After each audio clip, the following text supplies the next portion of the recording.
Hello and welcome to a new video with your good buddy Houdini Fontmeister and Matthew Cobell from Thenest. If you guys enjoyed this video, please remember to like and subscribe, so let's go ahead and begin. Number 5 on my list is Inside the Castle Walls from Super Mario 64. This song means a lot to me. It is the first introduction to Princess Peach's castle. The first time I ever heard this song was actually in Donkey Kong Country 3 when I went into Wrinkly Kong's cave to save my game and heard this song playing. This song has embedded itself into the minds of many people throughout the ages. And if you've never heard this song, I think that it's a good idea that you take the time to seek out this song and hear it. It is a beautiful reminder of my childhood.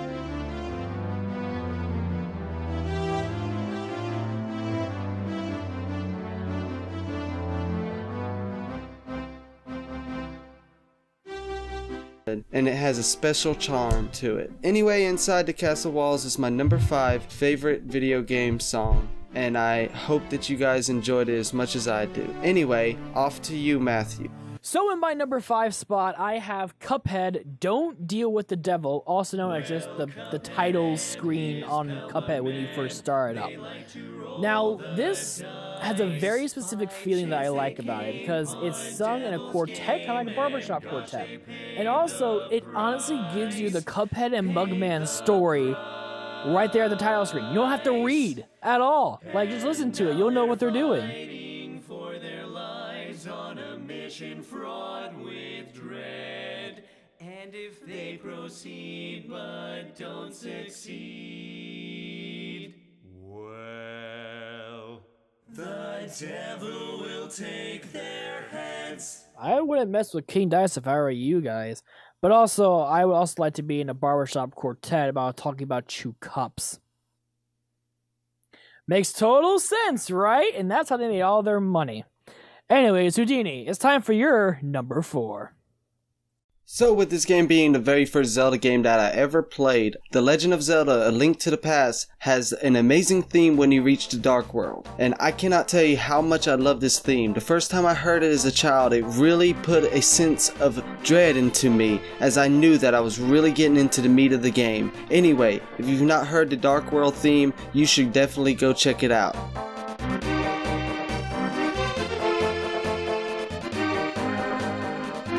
If you're not hearing it in the background right now, I'm gonna have to choke Matthew. This song is incredibly amazing, and it is one of the reasons why I fell in love with The Legend of Zelda, because the music that Koji Kondo had created had such an incredible charm that every game he has ever worked on has maintained that charm over the years. Anyway, that is my number 4 pick. Off to you, Matthew. So I dare you to name me a Switch game that isn't as popular and as known as Super Mario Odyssey.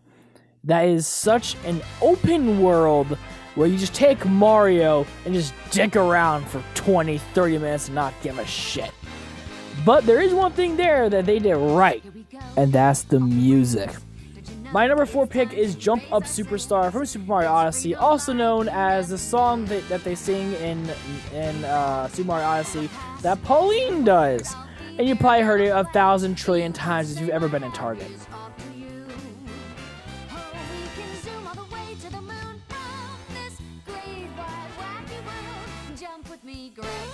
So yeah, I mean, that shows you that Super Mario Odyssey has such an amazing soundtrack. But I need to ask Nintendo a one-on-one question, if you guys don't mind. It's just gonna take 1 second. When is Super Mario Sunshine 2 coming out? We've been waiting for like 15 goddamn years. Okay, Matthew, well, let me take this over from you and let's change the mood for my number 3. Number 3 is going to be 8 melodies from the original Mother, also known as Earthbound Beginnings and Earthbound Zero. This is the main theme throughout the game. This is the reason for playing the game. You are tasked with finding the 8 different melodies throughout this game, and I cannot explain how epic this feels. When you beat the game, you are treated to an astonishing version of the song, and I have to say that I found a version of the song on the official soundtrack to this game that makes me tear up inside. This is truly an amazing song, and it proves that the music is much better than the game itself. Anyway, off to you, Matthew, for your number 3. You know one Sonic game that is loved by so many people for their level design, the music, the characterization of everyone? Yeah, that's Sonic 3 and Knuckles. We're talking about Sonic CD. So my number 3 pick is going to be Sonic CD, the Japanese final boss theme. Now, knowing that Sonic CD has a very good soundtrack, their level design can be meh, and a lot of people can fight me over this one, but Sonic CD has very poor level design. Interesting concepts, especially with Metal Sonic, but their level design just came out poor. It's just poor. I don't want to say anything else. But the one thing that came out of the Japanese version that was amazing was the final boss theme against Dr. Ivo Robotnik. And just listen to this lovely, kind of upbeat, but also kind of creepy as hell song.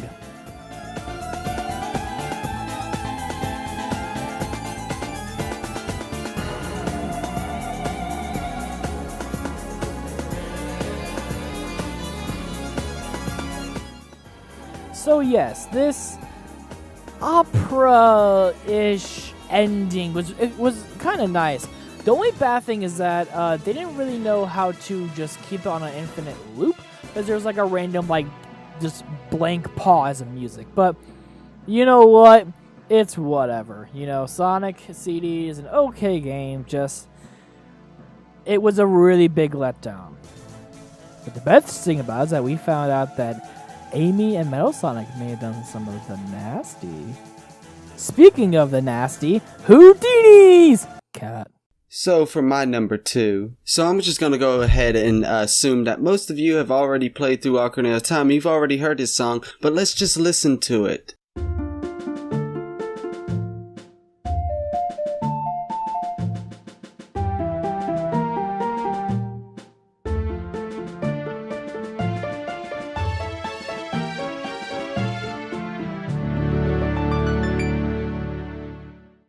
Seriously, come on, that's really all that needs to be said about a song. The song is fucking beautiful, it's amazing, and it really goes in with what I said earlier about Koji Kondo being a fucking god when it comes to music. Anyway, on to number 2 from Matthew.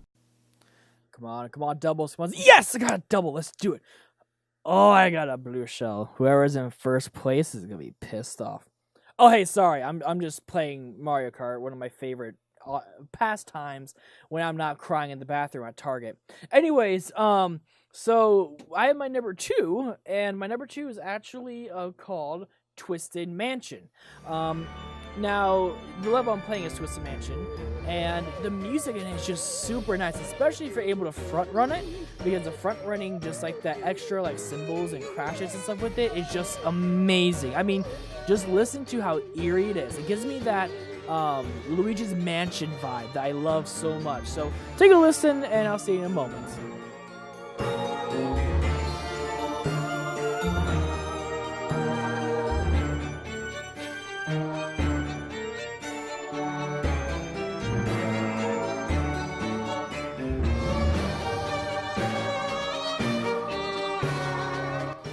Work that sucker to death. Oh yeah, work that sucker to death. Work that sucker to death. Oh yeah, oh sorry guys. Hey, welcome back. Yeah. So how'd you guys enjoy the Twisted Mansion theme? It gives me that Luigi's Mansion vibe a whole lot. So hey, hopefully they'll make a new Twisted Mansion kind of thing, and hopefully keep that eeriness. I don't know. What do you guys think? Put in the comments below. Speaking of below, is Houdini's honorable mentions. It really makes me very, very happy to know that when I was a child, I was able to play a lot of Super Nintendo classics, so my honorable mentions are In a Snowbound Land, which you should be hearing right now from Donkey Kong Country 2.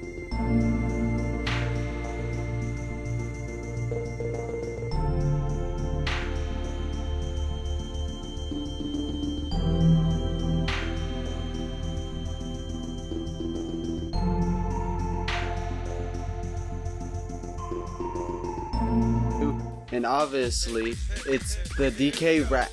So they're finally here, performing for you. If you know the words, you can join in too. Put your hands together if you want to clap as So while Houdini is still singing this DK rap thingy, I'll just get mine out of the way. You know, hopefully he'll be a little more calmer in a minute. He might get some. Anyways, so my honorable mentions is first of all on Cuphead is called the Die House, and that's where you meet Mr. King Dice, and he has a very nice jazzy tune with it. You know.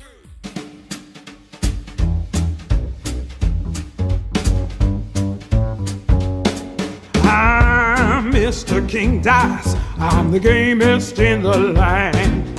I never play nice. I'm the devil's right-hand man.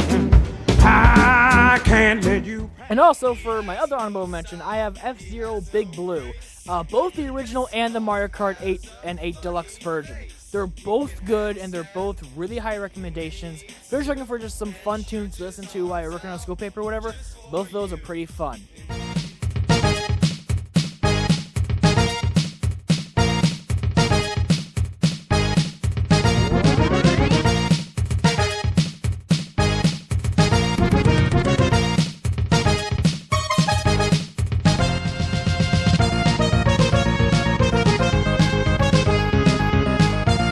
But now, it's time to play Houdini's number 1! It may not seem like a big deal these days, with Steam giving you all these games and selling you the soundtracks with them.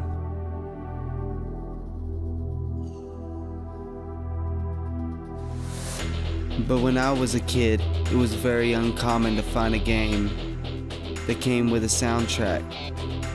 And that is exactly where this song came in. The Instinct is the main title theme for Killer Instinct. When I got this game on the Super Nintendo, it came with the CD, Killer Cuts, and this is still an epic reminder of everything I loved about the game.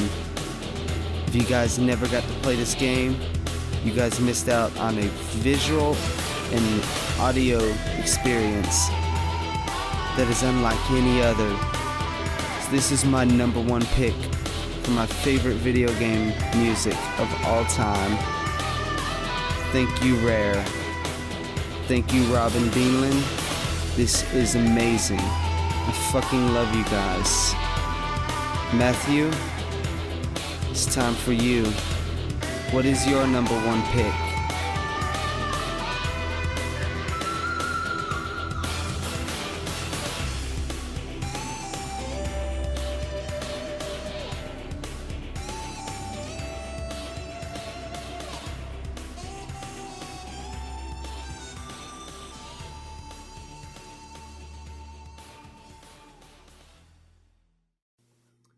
Alright, kids, it's time for my number 1. And so this one actually has a story with it. So hopefully you guys can just like chill out for a second, you know, calm down. But my number 1 is Donkey Kong Country 2. It's known as Crook's March. And it was played on the level Toxic Towers.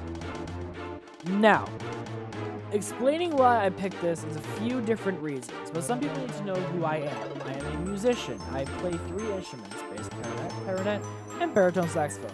That's not a lot nowadays, because many people can pick up instruments like that, but for someone like me, that's pretty damn good.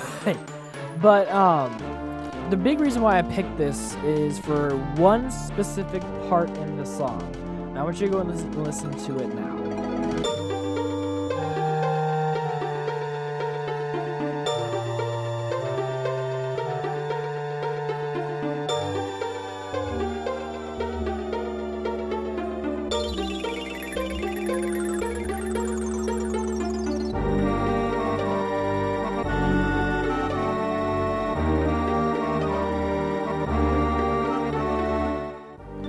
So that specific part that I played features 2 instruments that became the full-on melody / bass line. So in the very beginning portion, I showed you that very nice deep tone. that is actually a bass clarinet playing that. And right after that, that is a normal clarinet. And I saw this was really cool because I'm a big jazz guy. And it was really cool whenever I started doing this entire like top 5 thing, and I just started listening to video game soundtracks and just be like, I never thought the Toxic Towers, aka Cook's March, had that just melody that I like, the bass line that's just nice and out there. So of course I want to take a minute to thank everyone who stopped by and watched this video, and remember to give a like, subscribe, and stay tuned for more content like this in the future. So I'm just gonna let Matthew take it from here. Hey, thanks man for letting me be on the full channel and stuff like that. Hey, something I want you guys to know about me real quickly as a small Matt sponsor spot. I have my own YouTube channel, so just look down below. I'm also one of the mothers of this channel, so please do me a big favor and subscribe to me down below. And also, if you enjoy my content and want to help a little bit more, which you possibly can help me on Patreon. Speaking of Patreon, we have one for Thenest. So please, if you have a stable job and have $5, $10, $20, my life savings to help us out with this channel so we can actually do big and beautiful things, then please go to our Patreon down below. Even $1 a month will help us. That's $12 every single month just to support us and get exclusive content like do-overs or random times that we have screwed up recording these episodes. That's it from me and I think Houdini. No, it will never be it. And we'll catch you guys next time on The Nest. Until then, I'm Matthew Cabell, and I'll see you guys soon. Bye!